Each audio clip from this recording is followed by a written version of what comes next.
At 6:30 a.m. local time, two U.S. Navy MH-60 Romeo Seahawks from the USS Eisenhower and USS Gravely were providing top cover for a naval task force as it patrolled the volatile waters of the southern Red Sea. While the patrol had been relatively quiet so far, everything was about to change in a matter of seconds.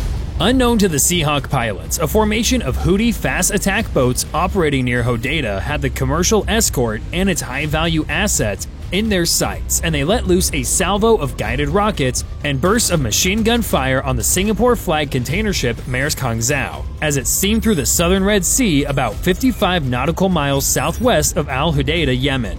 The Houthi plan was simple: swarm the cargo ship, board her quickly, and seize control before her crew could send a distress signal. But there was just one problem. Two U.S. Navy MH-60 Romeo Seahawk helicopters were already airborne and closing fast. Launched from the USS Dwight D. Eisenhower and USS Gravely, the Seahawks were call signs Lancer 71 and Lancer 72. Their job was to perform maritime security overwatch and investigate any suspicious-looking surface contacts. Pretty easy, right? Well, what they encountered instead was a full-scale hostile boarding attempt underway against a U.S.-escorted commercial vessel. The Maersk Hangzhou had requested assistance the moment the boats closed within visual range. The ship had onboard security contractors with Trident Group, and as soon as the Houthi small boats began closing within 6 nautical miles, they took up defensive positions. Only armed with M4 rifles and an M240 machine gun, their firepower was no match for what the Houthis were packing. On board, the Houthis had rockets, RPGs with thermobaric warheads, and belt-fed PKMs that all outranged and outgunned what the merchant vessel had. Within the next few minutes, the small boats will have closed the distance and be right alongside, trying to board her. The Seahawks responded immediately to the distress call. Within seconds of receiving clearance, both helicopters accelerated at a speed of 160 knots to close the 26 nautical mile gap between them and the vessel. But time was not on their side. With that closure rate, it would take 9 minutes to get there, about 5 minutes too late to stop the Houthis. So the pilots had to devise a plan fast that hit the Houthis hard before they could scramble over the merchant's side. At 6:31 a.m., the Romeos picked up 4 Iranian-supplied Boghammer-style fast attack boats on radar. Each boat was 7 to 10 meters long, closing on the Maersk Hangzhou at 50 knots in a tight, converging formation.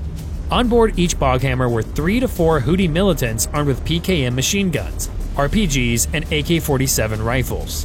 A pair of them called thermobaric Taba-14 RPGs. These weapons can penetrate up to 300 millimeters of rolled homogeneous armor. The average hull of merchant ships like the Maersk Hangzhou is just 25 millimeters thick, which meant these RPGs could easily slice through the ship. Making matters worse was that every boat was rigged with Starlink terminals, relaying real-time data to command elements in Hodeidah about what was going on.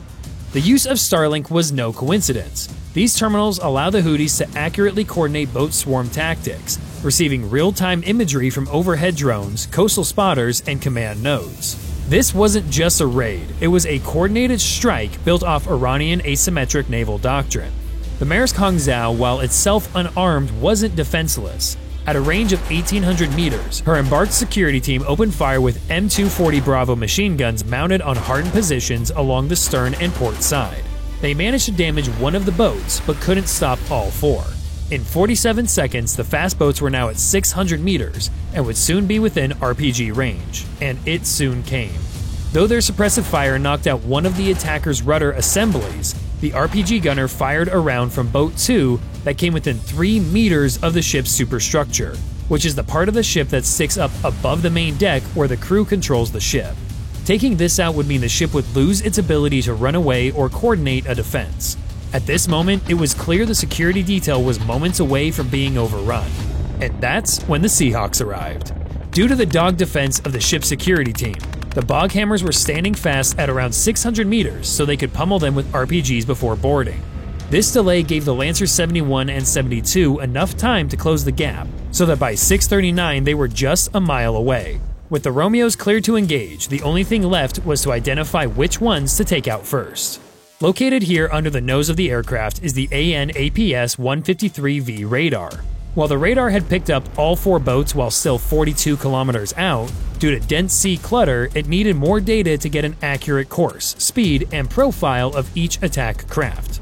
The radar was tracking 32 separate contacts in the area at the time, but the pilots soon adjusted it to narrow pulse mode.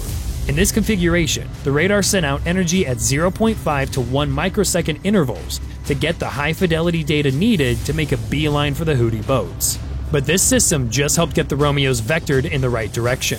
Thanks to these two functions of its radar, it gets right over the top of the Houthi boats. This APS-153 radar uses a special mode called Moving Target Indicator, or MTI, to help track the targets, and it is pretty ingenious how it does it. As the contact moves, the MTI exploits Doppler shifts caused by the relative motion between the radar and different parts of the target. Think of it like hearing a motorcycle roar past you on the street. As it gets closer, the pitch changes. That's the Doppler effect. The radar does the same thing with radio waves, and by analyzing those shifts, it can tell if there's something solid in the water or just another wave. Once the MTI confirms there is something there, the pilots can use an inverse synthetic aperture radar, or ISAR, to construct a detailed image of the target using the same Doppler shifts.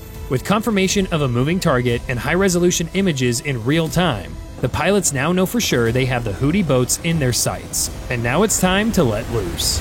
Each Seahawk was armed with two GAU-21 50 caliber crew-served machine guns on either side. These beasts fire up to 1,100 rounds per minute with a maximum effective range of 1,850 meters. The rounds were a mix of armor-piercing incendiary and tracer rounds, designed to help puncture the thin-skinned boats. But it was the Houthis who got in the first shots. At 6:40, the Houthi boats opened fire on the helicopters. PKM machine gun tracers flashed past the Seahawks, with some rounds passing within 15 meters. This was the last mistake they ever made. The Seahawks immediately descended to 150 feet to engage. At the same time, they began dispensing countermeasures as a precaution. Each aircraft dropped 12 MJU-68B flares and 24 RR-180 chaff bundles that formed an infrared and radar reflective cloud behind the helicopters, in case the Houthis fired an IR-guided missile at them. Once deployed, these flares reached up to 2,200 degrees Celsius and burned for nearly 2.5 seconds, more than enough to lure off any heat-seeking man-pads or shoulder-fired missiles. While no missile launch was detected, the pilots weren't taking any chances. Then, all hell broke loose. At 6:41, Lancer 71 locked onto Boat 1. The door gunner sent 3 bursts of 50 caliber rounds its way. The rounds punched through the engine block and ignited the fuel cell. A fireball soon erupted and sent debris skyward as the boat sank within 45 seconds. Before the first boat had even sunk, Lancer 71 swung left and lined up Boat 2. A quick burst disabled the rudder. The gunner followed up with a full 3-second spray, and the boat lost steering completely. It listed hard, filled with water, and capsized at 6:42. Both helicopters then shifted to Boat 3, which got a double dose as it took fire from both helicopters. Within seconds, dozens of armor-piercing rounds punched holes below the boat's waterline. The crew attempted to bail, but the boat slipped beneath the surface by 6:44. After sinking the third boat, both helicopters began taking turns firing at Boat 4. However, after seeing all their buddies delivered to Davy Jones' locker, the fourth boat had already turned tail to run away. The boat retreated northwest in a trail of smoke as rounds continued peppering its hull. The Seahawks did not pursue it since they had to stay with the Merchant. In less than 7 minutes, the two helicopters had sunk 3 bog hammers and fired roughly 1,800 rounds of ammunition. But unfortunately for the Houthis, this would not be the end of the U.S. response in retaliation for this unprovoked attack. U.S. Central Command decided destroying a couple of boats wouldn't be enough punishment for the Houthis, and they needed to take stronger measures to teach them a lesson. Within 8 hours of the attack, the USS Gravely opened fire on known Houthi coastal radar sites used to give data to Houthi attack boats with its 5-inch Mark 45 Mod 4 naval gun. The ship fired a total of 92 rounds of high explosive and air burst rounds. These 70-pound projectiles have a max range of about 9 miles and a speed of around 2,600 feet per second. The Gravely steamed up and down the Yemeni coast with impunity as it bombarded one radar installation after another. In total, 3 coastal radar installations at Jabal Al-Tair, Al-Mocha, and Ras Isa were all taken out before sundown. The Houthis had been using each of these sites to track coalition ships in the Red Sea over the past 2 weeks. Their destruction degraded Houthi maritime surveillance capabilities by at least 60%, according to post-strike battle damage assessments by drones. and the retaliation wasn't over yet. On January 1st, additional follow-up airstrikes began. 4 FA-18E Super Hornets from VFA 131 aboard the Eisenhower took off armed with AGM-154C Joint Standoff Weapons, JSOW. Their target, the Al Durahima Missile Warehouse. Each JSOW-C carried a 500-pound Broach warhead capable of penetrating 3.7 meters of reinforced concrete with a molten metal jet that moves at 14 kilometers per second. At 6:43 p.m. local time, 4 missiles impacted the target complex and created numerous secondary explosions. Intercepts of Houthi radio traffic confirmed the destruction of 18 Kasef drones, 4 Noor anti-ship missiles, multiple missile guidance kits, and the elimination of 2 Iranian advisors and 12 Houthi operators. This strike demonstrated that the U.S. response to Houthi aggression was changing. Not only would U.S. units defend themselves and others at the moment, but after the engagement was over, the U.S. would continue retaliatory strikes to prevent the Houthis from ever waging war again. Bye for now.